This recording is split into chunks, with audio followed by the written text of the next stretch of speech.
नमस्कार, मैं प्रतिमा पांडे। इस वक्त मैं मौजूद हूँ वाराणसी के अर्दली बाजार स्थित वात्सल्य हॉस्पिटल में, जहां इस वक्त हमारे साथ हैं बाल रोग विशेषज्ञ डॉक्टर दिव्यांग पाठक। आइए इनसे जानते हैं बच्चों में कोरोना का संक्रमण कैसे होता है।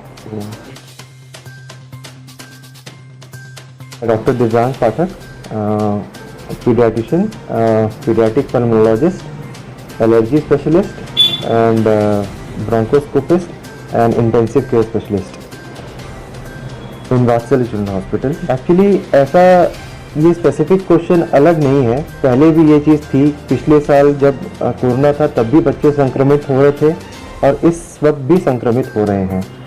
फ़र्क ये है कि इस साल कोरोना की कुछ म्यूटेशंस की वजह से कोरोना ने अपने आप को थोड़ा चेंज कर लिया है, जिसकी वजह से अब बूढ़ों की जगह थोड़े यंगर लोगों को सिम्टम्स ज़्यादा और सीवियर आ रहे हैं और बच्चों में सिम्टम्स चेंज हो गए हैं। बच्चों में खासकर अब सिर्फ सिम्टम जैसे कि पतली लैक्टिन होना, उल्टी होना, ये भी एक कोरोना का संक्रमित होने का कारण हो सकता है। फीवर, छींक, खांसी, ये सारी चीज़ें तो हैं ही, लेकिन सिर्फ और सिर्फ लैक्टिन होना भी एक कोरोना का संकेत हो सकता है। इसमें हम लोग ये सोचते हैं कि जो बहुत छोटे बच्चे होते हैं वो इनफैक्ट ज़्यादा सेफ रहते हैं कोरोना संक्रमण और उसके सीवियरिटी से, क्योंकि जो रिसेप्टर्स होते हैं जो कोरोना को पकड़ के रखते हैं और हमारे शरीर के अंदर घुसने देते हैं, वो रिसेप्टर्स छोटे बच्चों में नहीं बने होते। लेकिन अगर किसी भी कारण से अगर वायरस लोड बहुत ज़्यादा हुआ और छोटे बच्चों में बहुत ज़्यादा वायरस गया, तो हाँ, छोटे बच्चों की इम्यूनिटी कम होने की वजह से वो सीरियस भी जल्दी हो सकते हैं। तो मोटा मोटा छोटे बच्चे जैसे 1 साल या उसके नीचे बच्चे कंपैरेटिवली सेफ रहते हैं कोरोना वायरस से। लेकिन इस साल जो बच्चों की एज है जो 8, 10 साल, 4 साल, इस तरह की एज में ज़्यादा, इनफैक्ट बहुत ज़्यादा केसेस देखने को मिल रहे हैं कोरोना के, लेकिन वो ज़्यादा सीरियस नहीं हो रहे हैं। कम बच्चे हैं जो सीरियस हो रहे हैं, जो 20-30 ईयर्स के जो पेशेंट्स हैं उनके कंपैरिजन में। डॉक्टर साहब, यदि नवजात शिशु में कोरोना हो जाए तो उसकी देखभाल उसकी माता कैसे करें?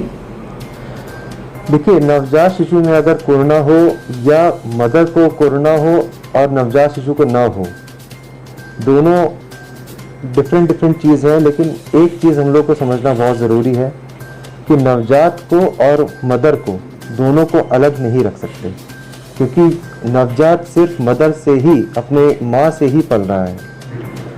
माँ को ब्रेस्ट फीडिंग या स्तनपान कराना बहुत ज़रूरी है।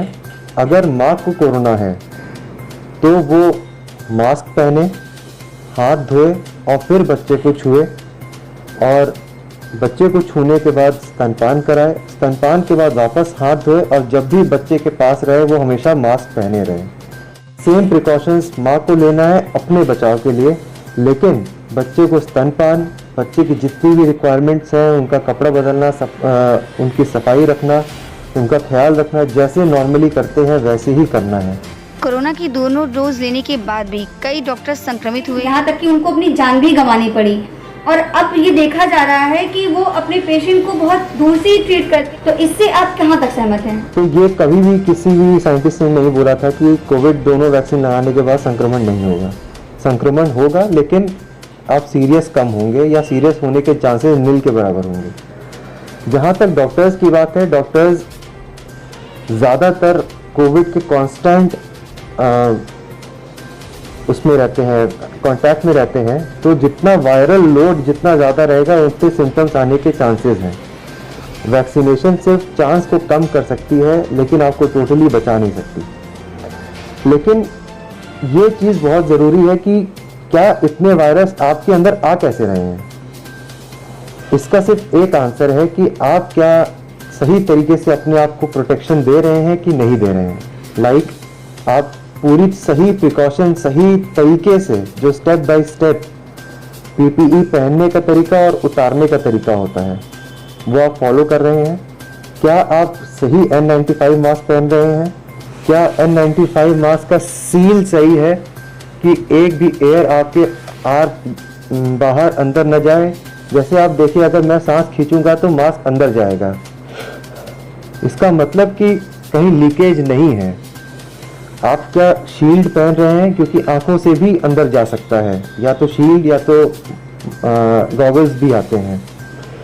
दूसरी एक और बहुत इम्पॉर्टेंट चीज़ ये है कि अगर आपको अपने आप को बचाना है तो वेंटिलेशन मतलब कि हवा, आप खुले एरिया में हो या आप क्लिनिक में हो या जहाँ पे भी आप ट्रीटमेंट ले रहे हैं, उसकी फैन चला के रखें और खिड़कियाँ खोल के रखें, या हेपा फिल्टर्स भी आते हैं उसको भी लगवा सकते हैं।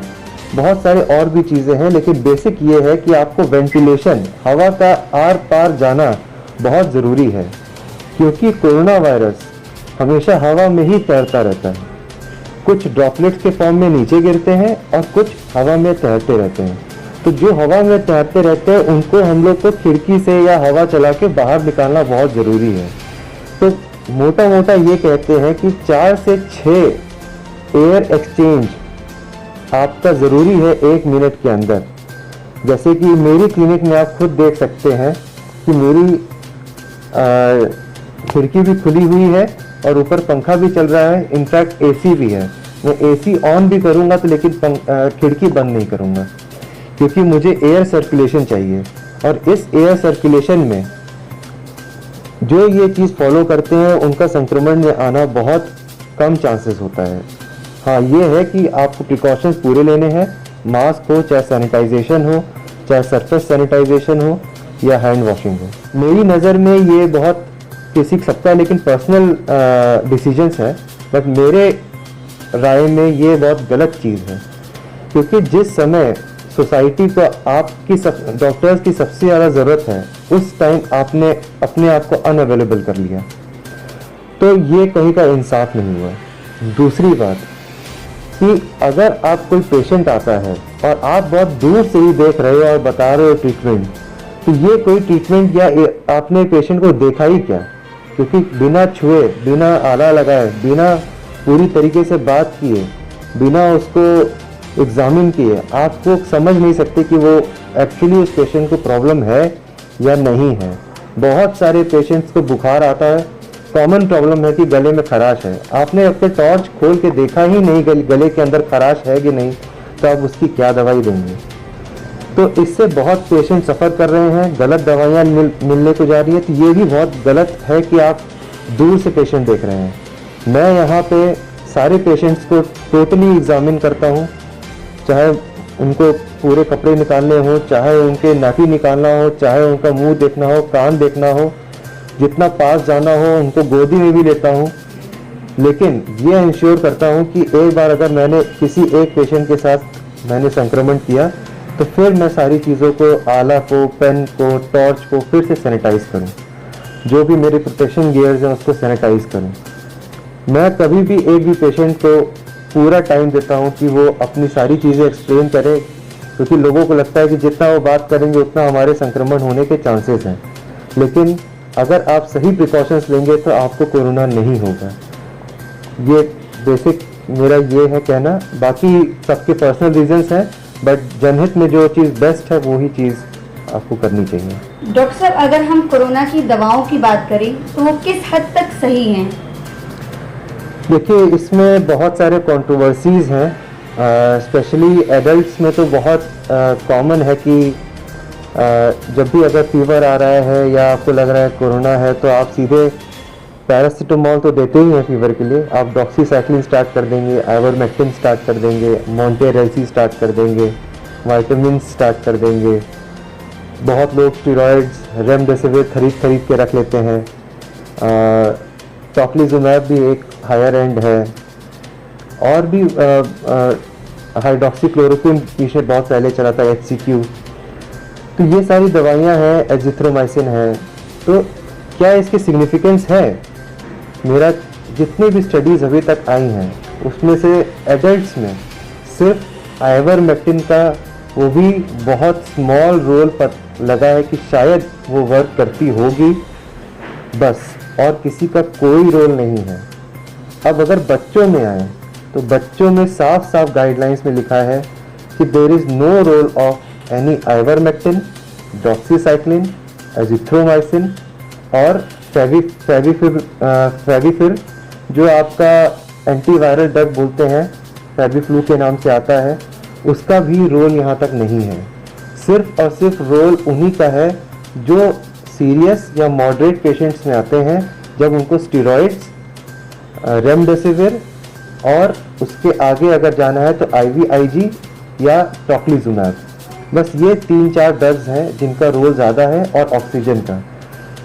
आजकल ये भी देखने को मिल रहा है कि हर डॉक्टर सबको रेमडेसिविर लिखता जा रहा है।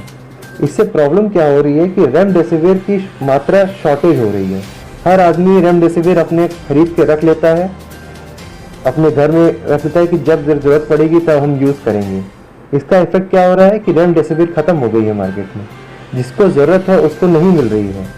तो अननेसेसरी रेमडेसिविर लिखने का कोई ज़रूरत नहीं है, क्योंकि रेमडेसिविर आप घर में नहीं ले सकते, आपको हॉस्पिटल में रखना है, हॉस्पिटल में लेना है। और रेमडेसिविर लेने का भी टाइमिंग होता है।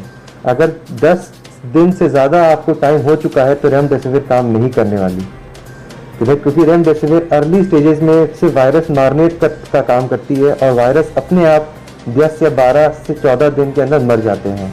उसके बाद जो वायरस ने डैमेज किया होता है वो बॉडी को डैमेज फर्दर करती है। तो बेसिक चीज़ ये है कि हाँ, जिंक, विटामिन डी और विटामिन सी ये फिर भी आप रिकमेंड कर सकते हैं। वाटर इंटेक ज़्यादा होना चाहिए, स्टीम लेना चाहिए, कि स्टीम से भी बोला जा रहा है कि 55 डिग्री टेम्परेचर पे आपके जो कोरोना वायरस होता है वो इनएक्टिवेट हो जाता है। डॉक्टर साहब, अगर इम्यूनिटी की बात करें हम तो उसे कैसे बढ़ाया जा सकता है? देखिए, सबसे पहले बहुत बड़ा क्वेश्चन ये है कि हम लोग इम्यूनिटी के बारे में कब सोचते हैं, जब बीमार हो जाते हैं। जबकि इम्यूनिटी तब होनी चाहिए बीमार होने से पहले, क्योंकि इम्यूनिटी का मतलब ही ये होता है कि बीमारी को न आने देना। अब जब सबको संक्रमण हो रहा है तब हर कोई सोच रहा है कि इम्यूनिटी कैसे बढ़ सकती है। अब जब संक्रमण हो चुका है तब इम्यूनिटी आप बढ़ा नहीं सकते इतनी जल्दी, क्योंकि इम्यूनिटी 2 दिन में बढ़ने वाली चीज़ नहीं होती। दूसरी बात जो बहुत मेजर, हमारे पास रोज़ किसी न किसी का कॉल या कोई पेशेंट पूछता है कि सर आप इम्यूनिटी बढ़ाने वाली दवाई लिख लीजिए। कोई ऐसी दवाई नहीं है जो आपकी इम्यूनिटी बढ़ा सकती है। इनफैक्ट जो मल्टी वाइटामिन्स और ये सारी चीज़ें भी दी जाती हैं वो इम्यूनिटी तभी बूस्ट करती हैं अगर वो मल्टी वाइटामिन आपके शरीर में कम मात्रा में है। अगर एडिक्वेट मात्रा में है तो एक्स्ट्रा वाइटामिन्स लेके कोई फ़ायदा नहीं है। दूसरी चीज़, अगर आपको इम्यूनिटी बढ़ानी है तो you have to eat fruits, salads, high water intake, green leafy vegetables, और ये लॉन्ग टर्म तक आपको अपने रूटीन में लाना पड़ेगा, तब जाके आपकी नेचुरल इम्यूनिटी बूस्ट होती है। क्योंकि उसमें वो जनरल विटामिन्स और मिनरल्स होते हैं जो आपको नेसेसरी इंग्रेडिएंट्स देते हैं जिससे आपकी इम्यूनिटी बूस्ट करती है। मार्केट में बहुत से सिरप्स और ये सारी चीज़ें आती कि इसको पीजिए और आपकी इम्यूनिटी बूस्ट हो जाएगी। कभी भी आप ये समझ लीजिए कि 3 दिन या 1 हफ्ते में आपकी इम्यूनिटी कभी बूस्ट नहीं हो सकती। आपकी इम्यूनिटी महीनों में, सालों में बूस्ट होती है। वो आपके रूटीन से बूस्ट होती है, वो आपके डिसिप्लिन से बूस्ट होती है, वो आपके डाइटरी हैबिट से बूस्ट होती है। अगर आप अल्कोहल पीते हैं, स्मोक करते हैं या जंक फूड खाते हैं और आप एक्सपेक्ट करते हैं कि हम 2 सिरप पी के अपनी इम्यूनिटी बूस्ट कर लेंगे, तो ऐसा कभी नहीं हो सकता। और इम्यूनिटी बूस्टर के लिए दूसरा एस्पेक्ट ये भी है कि मेडिटेशन, योगा, ये regular exercises, these are a part of life with good and nutritious food जो मैंने अभी आपको बताया है। अगर आप ये फॉलो करते हैं तो इनफैक्ट इम्यूनिटी भी अच्छी होती है और एंटी एजिंग इफेक्ट्स भी आते हैं, और आपको ये क्लियर दिखाई देगा कि कोरोना से जो लोग बहुत योगा करते हैं, इस तरह करते हैं, जो मेडिटेशन करते हैं और बहुत सिंपल लाइफ जीते हैं, वो कोरोना से कम सीरियस होते हैं। इनफैक्ट जो जैसे आप देख सकते हैं कि ओबेसिटी, मोटापा एक कोरोना में एक लौता बहुत ज़्यादा हाई रिस्क फैक्टर है। सारे डिजीज़ेस, कार्डियोवैस्कुलर, हाइपरटेंशन, डायबिटीज़, ये सारी बीमारियां बना के नहीं दी हैं, हमने खुद अपने आप में डाली हैं ये सारी चीज़ें अपनी लाइफस्टाइल ख़राब करके। पहले ये सब नहीं था, क्योंकि पहले लाइफस्टाइल अलग थी। अर्बनाइजेशन को जितना हम लोगों ने अपने अंदर लाया है उतना ही हमारी इम्यूनिटी ख़राब की है और नेचर के खिलाफ गए हैं। तो मेरा एक एडवाइस ये रहेगा कि जितना आप नेचर को एक्सेप्ट करें उतना अच्छा है, जितना आप नेचुरल खाना खाएं उतना अच्छा है, जितना आप एक्सरसाइज करें, योगा करें, नेचर से जुड़े रहें उतना अच्छा है। तो ये रहे डॉक्टर दिव्यांग पाठक। क्राउन टाइम्स की खबरों को यूट्यूब पर देखने के लिए चैनल को लाइक करें, सब्सक्राइब करें, बेल आइकन को क्लिक करें। क्राउन टाइम्स की खबरों को फेसबुक पेज पर देखने के लिए पेज को लाइक जरूर करें।